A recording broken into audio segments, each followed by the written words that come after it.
कौन उठा नगरिया तारा, कौन उठा। Welcome dear viewers. Today my content is about Hindi Geet Sangeets. When Asha Bhosle was ill and his songs came to informations, J. Dev and Anmol Palkar on those times on the Hindi Geet Sangeets. दोस्तों हम चर्चा करेंगे जो उस ज़माने में जे देव को जो दोस्तों अवार्ड्स मिले थे 1971 में रेशमा फिल्म के लिए और फिर शेरा के लिए जो 1978 में जो उसको अवार्ड्स मिले थे और कई बार उसने नेशनल अवार्ड्स मिले थे। लेकिन उसकी एक फिल्म्स में जो गीत उसकी आज हम चर्चा करेंगे। कई एक फिल्म्स थी जो उस ज़माने में उन्होंने एक बनाई थी और दोस्तों इस फिल्म्स की जो एक फीमेल्स रोमांटिकल्स कैरेक्टर्स में जो एक बहुत गमगीन आवाज़ उनको चाहिए थी और जिसमें दोस्तों इसके अनुसार इस फिल्म्स में एक अनमोल गीत थे जो एक घर की कहानी पे आधारित और इसमें आधे घंटे के लिए जो उस ज़माने में आशा भोसले को कह दिया गया और इस फिल्म को जो गीत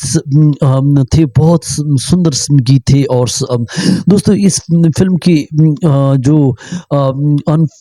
कई फिल्म्स जो इसके डायरेक्टर थे वो अनमोल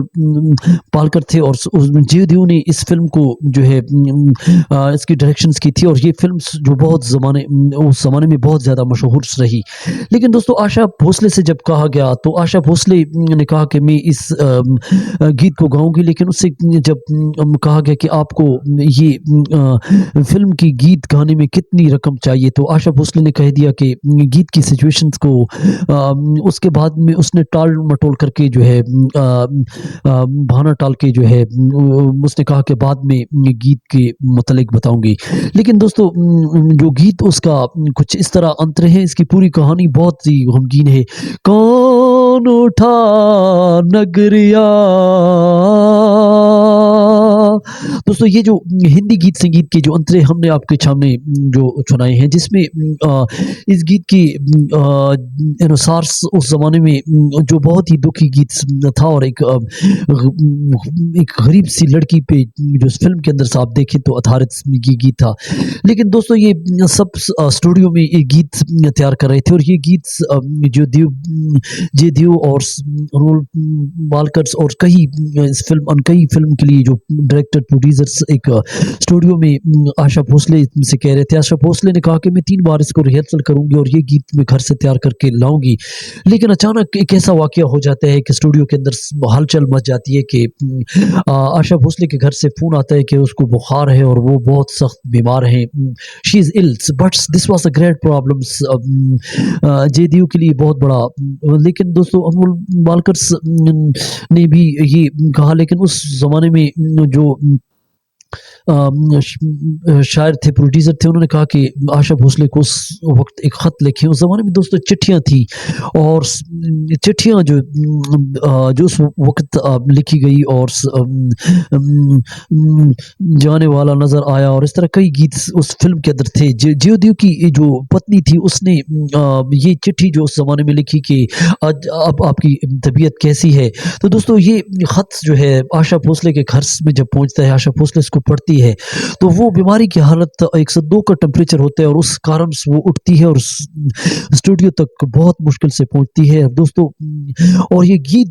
जब वो स्टूडियो में वो कहती है कि मैं 2-3 बार रिहर्सल कर चुकी हूँ टेक दें, और इस गाने को स्टूडियो में आशा भोसले दोस्तों 3 बार गाती है। जगवाला नजरिया, दोस्तों गीत को बोल्स कुछ इस तरह कौन उठा नगरिया, ये गीत आप सुन सकते हैं जो बहुत ही आश्चर्यत और बहुत ही दर्द भरी आवाज़ में जब इसको बीमारी की हालत में 102 के टेम्परेचर्स में आशा भोसले ने गाया। तो दोस्तों जो प्रोड्यूसर थे वो उसकी आंखों में आंसू आने लगे और वो जो है बहुत ही ज़्यादा दर्द की आवाज़ को सुनकर जो है उस पर एक लर्जा सा तारी हो गया था। दोस्तों फिर सारे जो स्टूडियो में थे वो भी बिल्कुल हैरान हो गए थे। लेकिन दोस्तों ये शाम का वक़्त था, 5 बजे का वक़्त था और जिसमें आशा भोसले जो है कहती है कि इसको दोबारा दूसरे टेक्स में गाना गाना है, तो गाएँ लेकिन जो उस ज़माने में अमोल पालकर्स ने जो है दोस्तों उसकी आँखों में रोते ही रहे और लगातार आंसू आते रहे और बिल्कुल एक सावन-सा आ गया था और दोस्तों वो बिल्कुल आश्चर्यित हो गए थे और उसने जो है आशा भोसले को गले से लगा लिया था और दोस्तों आशा भोसले की आँखों में उस ज़माने में दोस्तों बात ये होती थी कि जो गीत गाया जाता था वो कैसेट्स में आशा भोसले ने कहा कि इसको मेरे घर में भेज दें और कैसेट्स जब उस ज़माने में आशा भोसले के घर में भेजा गया और उसको गीत को जब सुना तो उसकी आँखों में आंसू आए और दोस्तों क्योंकि ये बहुत ही अनमोल पालकर जो थे वो बहुत ही गरीब थे और इसके पास इतने बजट के पैसे नहीं थे जब वो आशा भोसले नहीं आ रही थी और उसने कह दिया था कि मेरे पास इतने बजट के पैसे नहीं है कि मैं सब प्रोड्यूसरों डायरेक्टरों को सबको पैसे दूंगा तो मेरे पास कुछ भी रकम नहीं है और वो जान की बाजी लगा देते थे जिसकी वजह से आशा भोसले के पास जब वो गए और उसने जब गाना सुना और ये सुपर हिट रहा और इसमें दोस्तों जयदेव को अवार्ड भी मिला और मैंने आपको पहले ही बताया कि 71 में रेशमा फिल्म के लिए और 78 में उसको जो अवार्ड्स मिले और this is the national awards given to Ankahi film के लिए जो गीत